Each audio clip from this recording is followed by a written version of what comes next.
everybody. Welcome back to my top 10 games of 2012. This is part 3, which means it's going to be 6 through 4 today.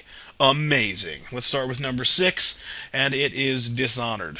Let me just say first and foremost that I am so thankful that this game exists and that it came out this year. Because other than this game and a couple of others, the mainstream AAA market was mostly dominated this year by sequels and rehashes and HD remakes, stuff like that. And so I'm so happy with Bethesda that they rolled the dice with Arcane Studios and put their name, which is a powerful name to have on your disc.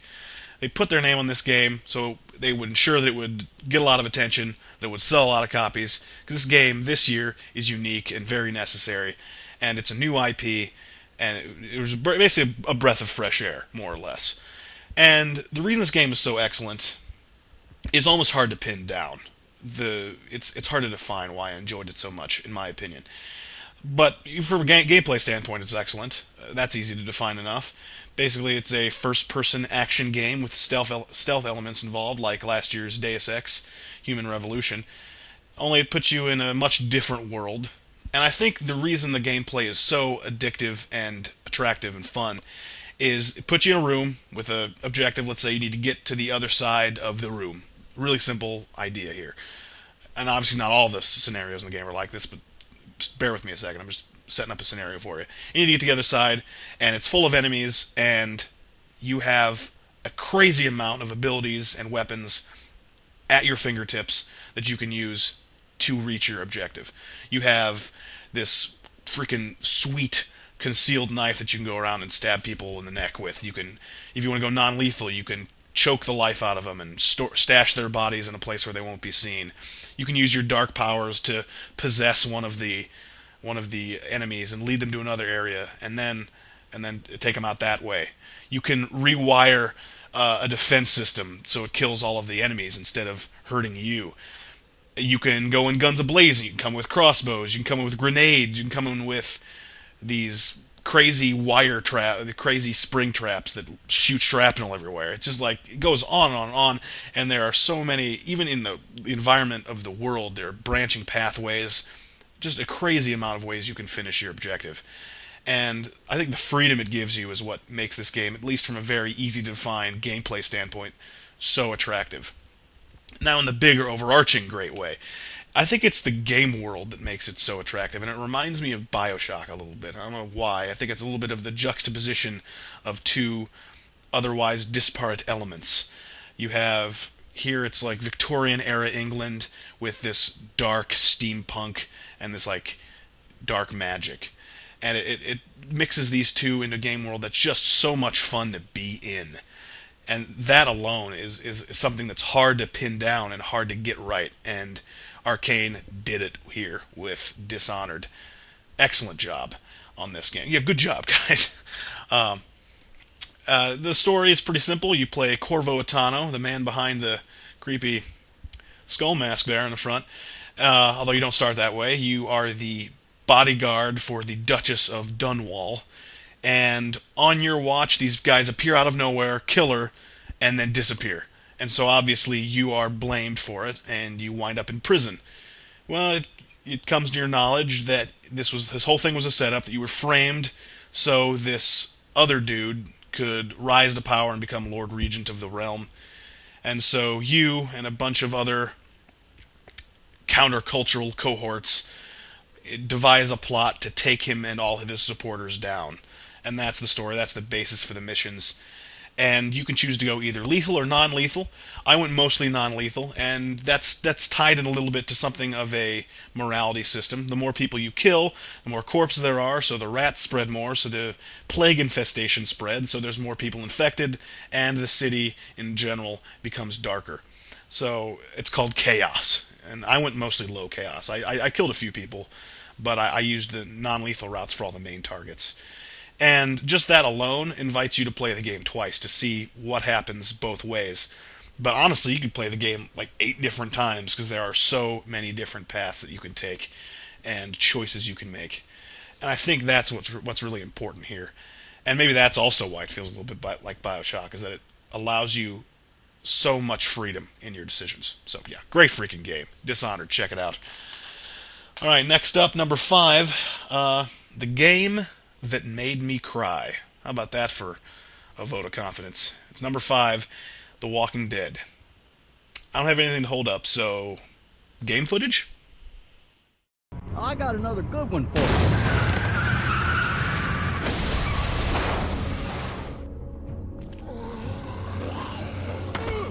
You've been all by yourself through this? Yeah, I want my parents to come home now. What's the old guy's deal, anyway? Seems like he's got a problem with you in particular.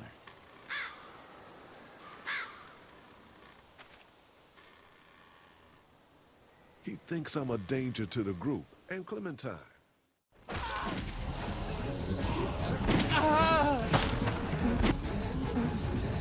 Oh, God! Shit. Is he? He passed out. If he's alive, grab him and let's go.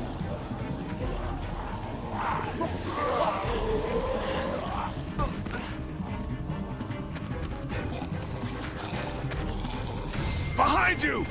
Travis! Come on, we gotta move!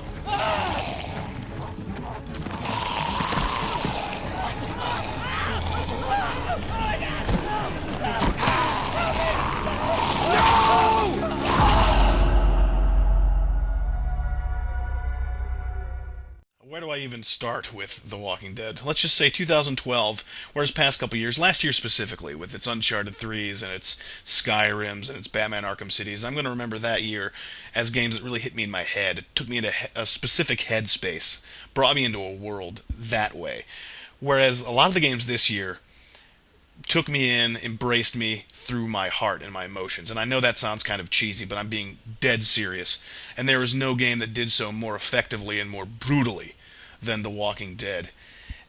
It is a dismal, depressing story that basically just that sets up this world and these characters, and you feel for the characters, and you make them interact, and you become your character, and you fall in love with characters, and then systematically, episode by episode, the game breaks you down again and again and again until you're nothing but a quivering husk.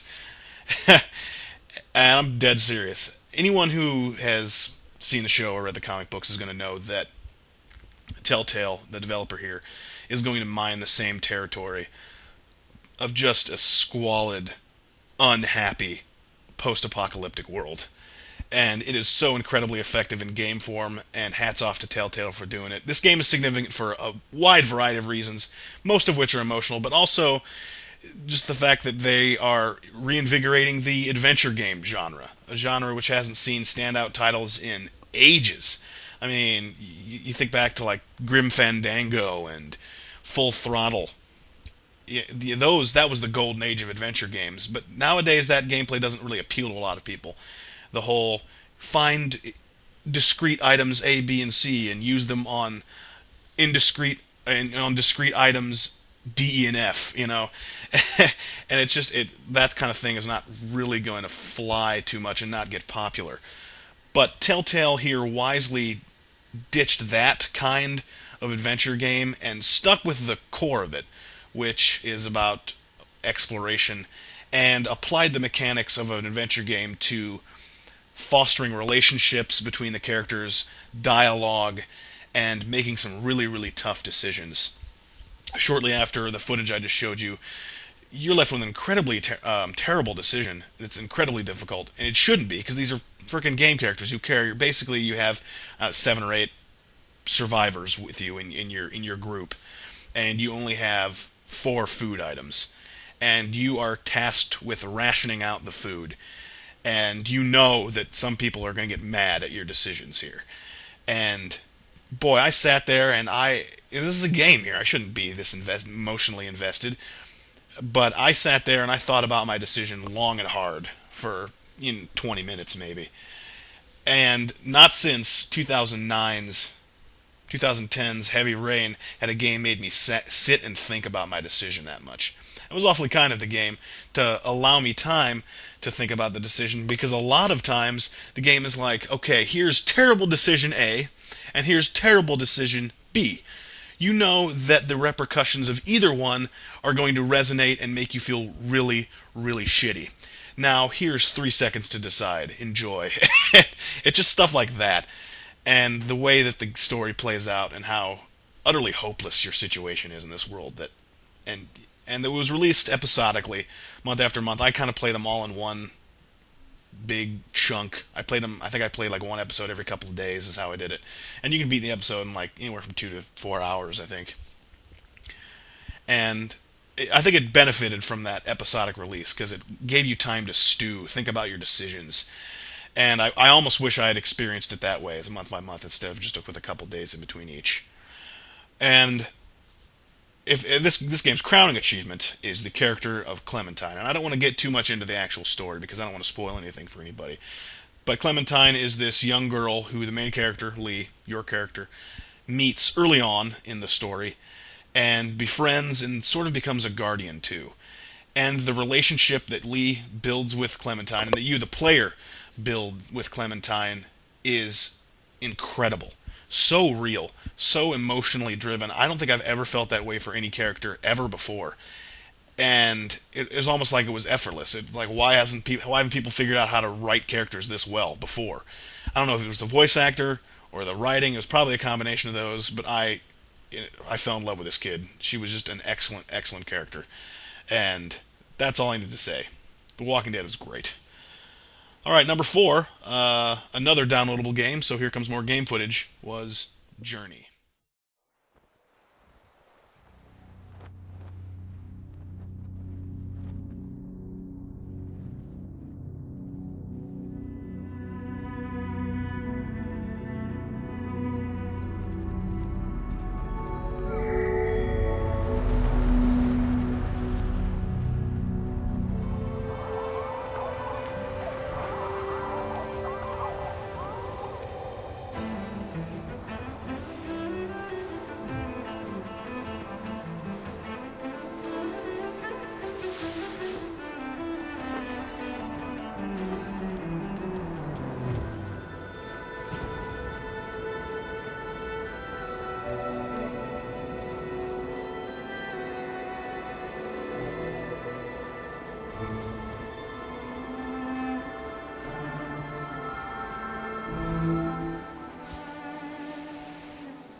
Where to begin with a game like Journey?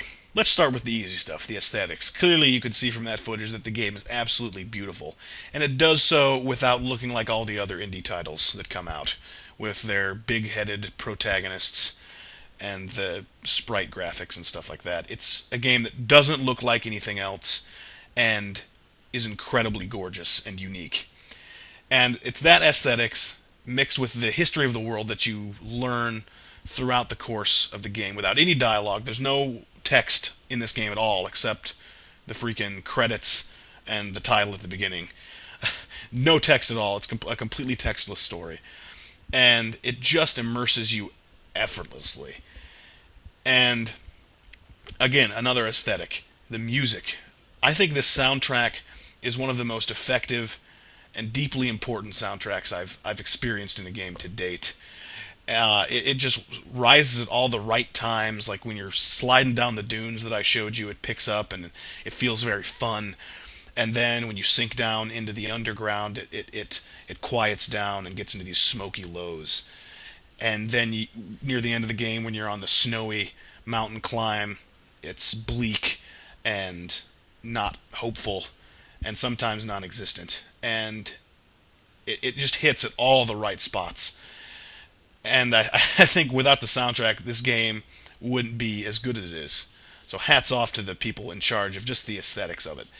And the gameplay is really simple. You play this little nomad character, and you can jump, and you can fly a little bit, and that's pretty much it.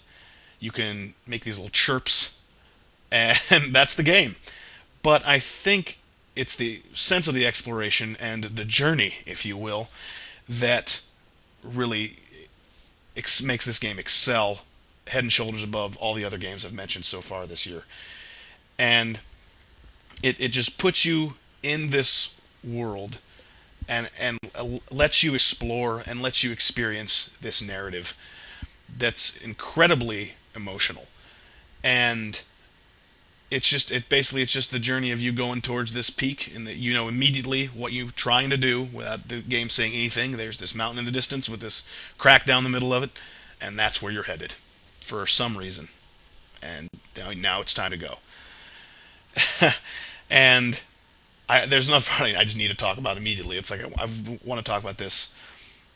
This is like the main thing that I think what makes this game so brilliant, and that's the co-op. If you're playing online, if you're playing connected to the internet, without the game won't tell you or anything that you're playing co-op, but all of a sudden you'll be sharing this world with another little nomad character, just one other at a time, and you can't see this person's username, you can't see anything, you can't see their little icon, their little player icon or anything like that. They can't talk to you, you can't talk to them. You can only communicate using your little in-game character chirps. And I think the way that it eliminates any of your preconceptions or biases about people and still allows you to connect with another real-life soul is completely effective and revelatory. I mean, honestly, it's like, why hasn't anyone else thought about this? Because online play is plagued by idiots and cuss words and racism, and I think by eliminating almost every aspect of the fact that you're playing with another person makes you connect with that other person on such a more effective level. It is just an incredible journey to play with another person, and I think one reviewer said that it was a masterstroke, and this secret co-op, as some people have called it, and I 100% agree. I thought it would be one of my least favorite parts of the game. It ended up being one of my absolute favorite parts of the game. I ended up, I think, with mostly one other person, and I went the first time I pretty much played our entire journey together. And the way I felt about this person whom I've never met, who I don't know anything about, is cause for rejoice. An absolute cause for rejoice. Its length and its simplicity means that this game, it's short length. I mean, it's relatively short length, and its simplicity means this game is not for everyone. But I think that everyone should play it. I think this game could conceivably make you a better person, because, let me tell you, it sort of reinvigorated my faith in the human race, and that's saying something. So now that I'm done with that long list of platitudes, what overarching grandiosities will I say about my top 3? Find out in a couple of days when I finish this list off. Thanks for watching.